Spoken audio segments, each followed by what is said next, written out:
सुप्रभात बच्चों। प्यारे बच्चों, आज हम हिंदी व्याकरण के पाठ नंबर 1 भाषा और व्याकरण के विषय में पढ़ेंगे। तो प्यारे बच्चों, आप जानते हैं भाषा और व्याकरण के बारे में बहुत कुछ जानते भी होंगे पहले ही। तो भाषा क्या होती है बच्चों? भाषा वह साधन है, देखो बच्चों, भाषा क्या होती है? भाषा वह साधन है जिसके द्वारा हम अपने विचार दूसरों के सामने प्रकट कर सकते हैं तथा दूसरों के विचारों को समझ सकते हैं। तो प्यारे बच्चों, भाषा क्या हुआ? एक दूसरे से बात करने का एक साधन है। हम दूसरे के विचारों को भाषा के द्वारा समझ सकते हैं और भाषा के द्वारा ही हम दूसरों को अपने विचार समझा सकते हैं। तो प्यारे बच्चों, भाषा का विकास कैसे हुआ? तो सबसे पहले भाषा संकेतों के माध्यम से होती है। सबसे पहले भाषा का रूप कैसा था? संकेत, मतलब चित्र होता था या कोई और संकेत बना देते थे, उसके द्वारा भाषा का आदान प्रदान होता था, विचारों का आदान प्रदान होता था। तो प्यारे बच्चों, कुछ समय के बाद वो सिंबल बने, संकेत बने, उसके बाद भाषा का लिखित रूप आया। तो सबसे पहले भाषा का मौखिक रूप आया था जो अस्थायी होता है। सबसे पहले हम भाषा का मौखिक रूप सीखते हैं, उसके बाद हम लिखित रूप सीखते हैं। तो प्यारे बच्चों, भाषा के कितने रूप हैं? तो सबसे भाषा के बच्चों 2 रूप होते हैं। कितने रूप होते हैं बच्चों? भाषा के 2 रूप होते हैं। कौन कौन से होते हैं भाषा के? मौखिक भाषा और लिखित भाषा। तो प्यारे बच्चों, भाषा के कितने रूप होते हैं? 2 रूप होते हैं, मौखिक रूप और लिखित रूप। मौखिक रूप से क्या अभिप्राय है बच्चों? तो प्यारे बच्चों, मौखिक रूप से क्या अभिप्राय है? मौखिक रूप होता है जिसके द्वारा हम भाषा को बोल के किसी के सामने प्रकट करते हैं, तो वो भाषा का मौखिक रूप होता है। और दूसरा रूप कौन सा होता है बच्चों? दूसरा रूप होता है भाषा का लिखित रूप। तो पहला होता है मौखिक रूप और दूसरा होता है लिखित रूप। तो लिखित रूप कौन सा होता है बच्चों? जिसके द्वारा भाषा को हम लिख के दूसरों के सामने प्रकट कर सकते हैं और दूसरे भी हमारे सामने लिख के प्रकट कर सकते हैं। तो प्यारे बच्चों, भाषा के 2 रूप कौन से हुए? मौखिक रूप नंबर 1, मौखिक रूप नंबर 2, लिखित रूप। तो प्यारे बच्चों, भाषा के 2 रूप होते हैं, मौखिक रूप और लिखित रूप। तो प्यारे बच्चों, मौखिक रूप कौन सा होता है? जिसके द्वारा हम भाषा को बोल के प्रकट करते हैं। ये भाषा का एक अस्थायी रूप होता है। भाषा का ये अस्थायी रूप होता है, लेकिन आजकल वैज्ञानिक तकनीकों के द्वारा इसको भी हम संजो कर रख सकते हैं। मतलब आजकल हम इसको भी रिकॉर्ड करके अपने पास रख सकते हैं, लेकिन पहले हम इसको संजो के रख नहीं सकते थे, लेकिन अब इसको हम संजो कर रख सकते हैं। तो प्यारे बच्चों, ये भाषा का पहले अस्थायी रूप था, लेकिन अब इसमें वैज्ञानिक इतनी उन्नति कर सका है, विज्ञान ने इतनी उन्नति कर ली कि अब हम इसको भी अपने पास रिकॉर्ड करके या संजो कर रख सकते हैं। तो प्यारे बच्चों, दूसरा रूप होता है भाषा का लिखित रूप। लिखित रूप कौन सा होता है?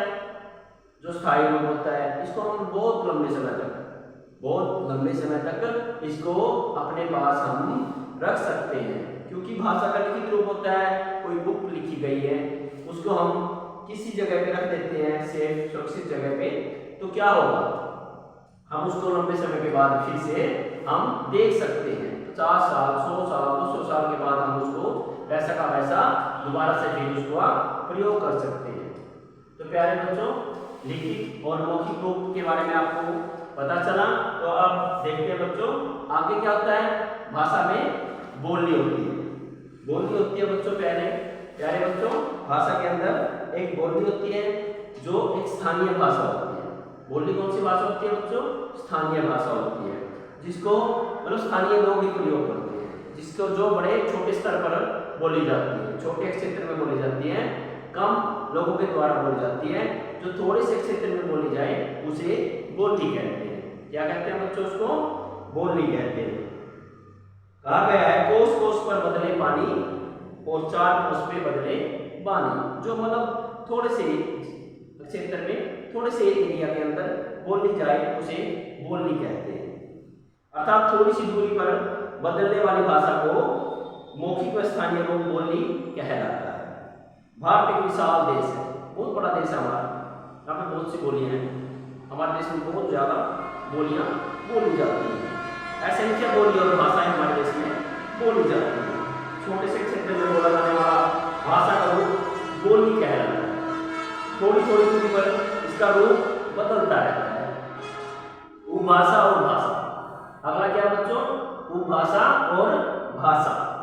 बोली जब विस्तृत क्षेत्र में, जब बोली को बड़े क्षेत्र में बोला जाता है तो उसको क्या बन जाती है बच्चों? उपभाषा बन जाती है। क्या बन जाती है बच्चों? को उपभाषा बन जाती है। उसके अंदर अनेक बोलियां होती हैं। उसके अंदर क्या होता है बच्चों? अनेक बोलियां होती हैं। जब कई बोलियां मिलके बोली जाती है तो उपभाषा बन जाती है। उसका क्षेत्र भी बहुत बड़ा होता है।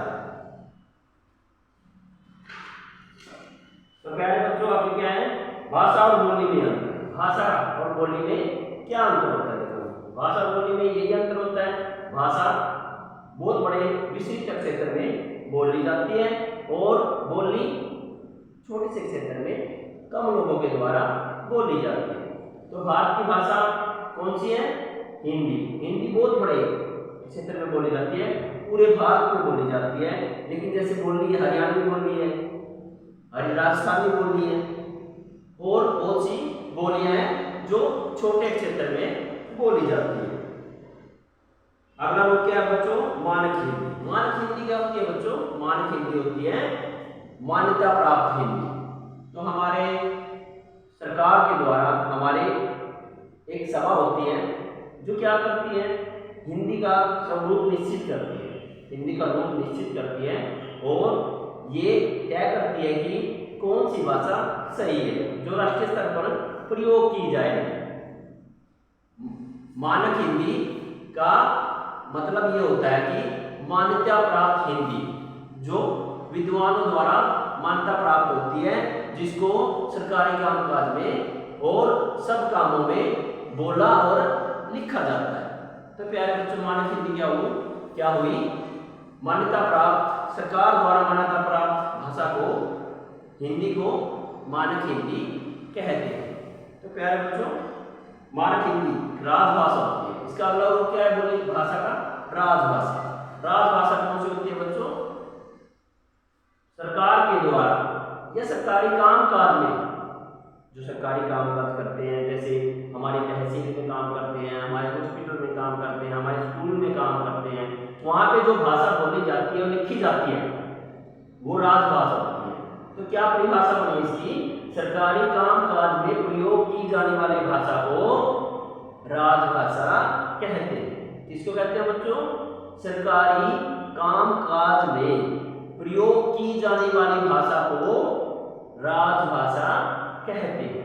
राजभाषा, हमारी राजभाषा कौन सी है बच्चों? सोचो जरा। हमारी राजभाषा हिंदी है। हमारी राजभाषा कौन सी है बच्चों? हिंदी है, जो सरकार के द्वारा मान्यता प्राप्त है, जो हमारी राजभाषा है, हमारे कामकाज में, सरकारी कामकाज में प्रयोग की जाती है। हमारे सरकारी कामकाज में प्रयोग करने वाली भाषा राजभाषा हिंदी है। तो क्या है बच्चों? राजभाषा हिंदी है। तो अगला है लिपि। लिपि क्या बच्चों? लिपि देखो क्या होता है बच्चों?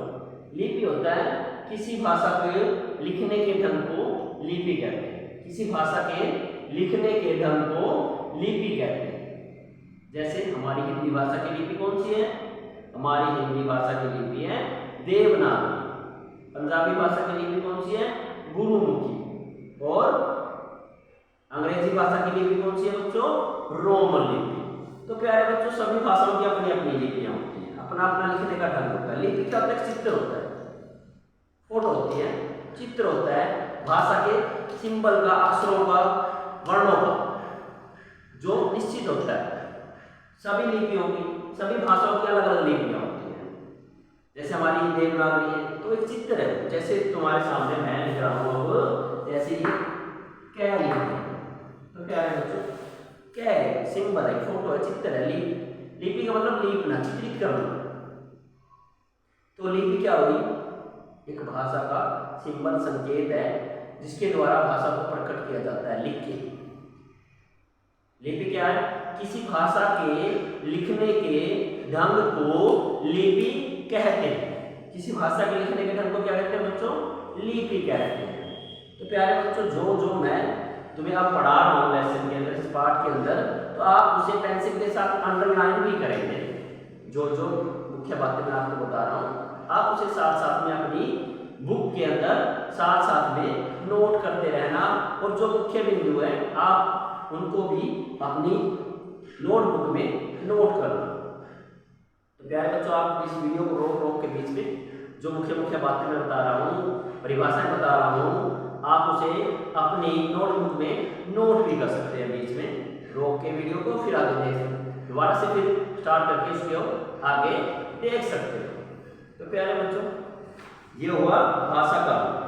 तो भाषा और व्याकरण, हमारे लेसन का नाम, हमारे पाठ का नाम क्या है, भाषा और व्याकरण है। अब हम थोड़ा सा व्याकरण के बारे में जानकारी प्राप्त करेंगे।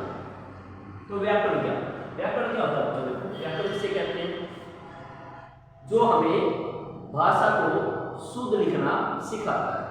भाषा के शुद्ध लिखने, शुद्ध पढ़ने और शुद्ध बोलने के ढंग को जो हमें सिखाता है उसे व्याकरण कहते हैं।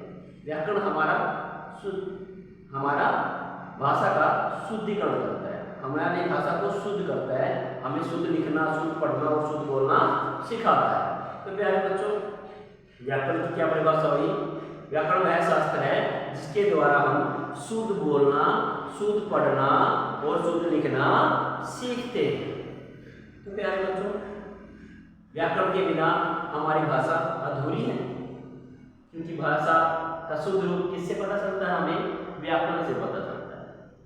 तो प्यारे बच्चों, व्याकरण हमें भाषा को शुद्ध रूप में लिखना, पढ़ना और बोलना सिखाता है। व्याकरण के 3 भाग हैं बच्चों। व्याकरण के कितने भाग हैं बच्चों, 3 भाग हैं, वर्ण विचार, शब्द विचार और वाक्य विचार। कौन से रूप है बच्चों, हमारे व्याकरण के 3 रूप है, वर्ण विचार, शब्द विचार और वाक्य विचार। वर्ण विचार के अंतर्गत क्या आता है, उसके भेद आते हैं, उसका आकार आता है, उसका प्रकार आता है, उसका संयोजन आता है, वर्ण कैसे बने, कैसा विकास हुआ होगा, कैसे वो शुरुआत में बने थे। शब्द विचार क्या होता है, वर्णों से शब्द बनते हैं बच्चों, वर्ण मिलके शब्द बनते हैं, और शब्द वही होता है जिसका कोई अर्थ होता है। शब्द वो होता है जिसका कोई सार्थक अर्थ हो, तो वही सार्थक शब्द होता है जिसका कोई अर्थ हो। और शब्द मिलके फिर क्या बनते हैं, वाक्य बनते हैं। शब्द मिलके वाक्य बनते हैं। तो व्याकरण के कितने पार्ट हुए, 3 पार्ट, वर्ण विचार, शब्द विचार और वाक्य विचार। तो प्यारे बच्चों, व्याकरण के कितने पार्ट हैं, 3 पार्ट हैं, 3 भाग हैं, वर्ण विचार, शब्द विचार और वाक्य विचार।